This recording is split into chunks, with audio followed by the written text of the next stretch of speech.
Hi everyone, my name is Michelle Whitehead and I'm here today to tell you a little bit about the webinar that I'll be presenting.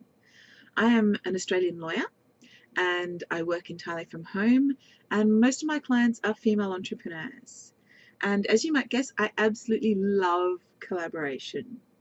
Finding ways to work with other entrepreneurs, other people who are passionate about what they do, is absolutely my favourite thing to do.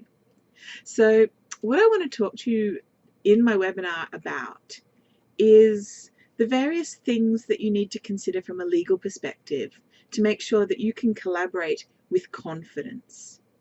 So that's things like getting the structure of the relationship right.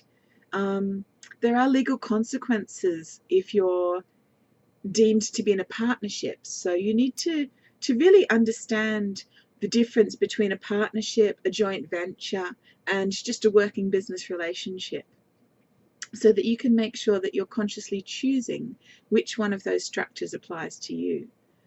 The next thing that's important to talk about is the duties and obligations and responsibilities involved. It can be really easy at the start of a collaborative relationship to just say, I'll do this, you do that, and it's all good.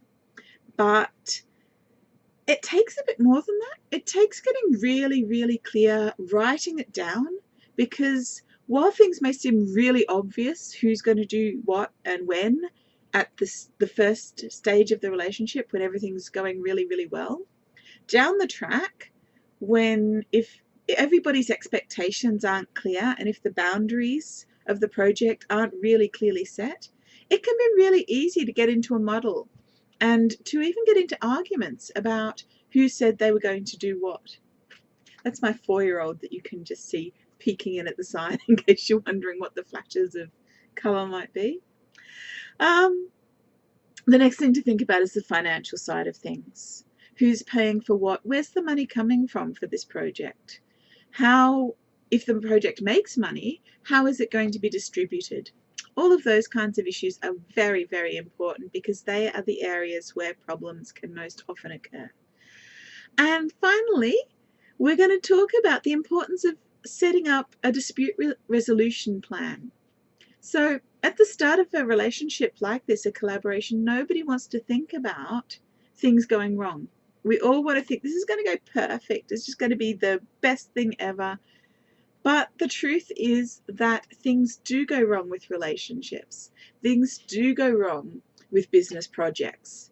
And at the end of the relationship, when things are going wrong, it can be really, really too late to start thinking about how we're going to work this out.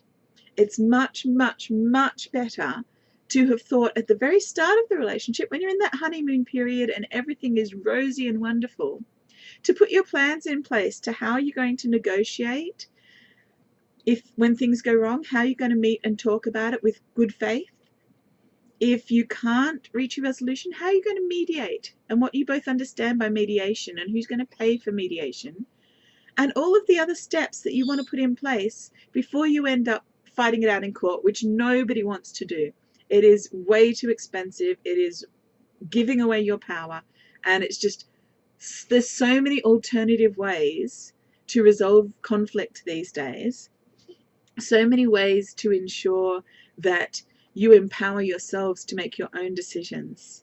So I want to show you how you can put that structure in place so that when things are breaking down, you don't both run for the lawyers. You've got a plan in place for how to work things out and make it all fine again, or at least to separate amicably and untangle all the messy knots that can occur. So that's what my webinar, Collaborate with Confidence, will be about. And I really, really, really look forward to seeing you then. Bye.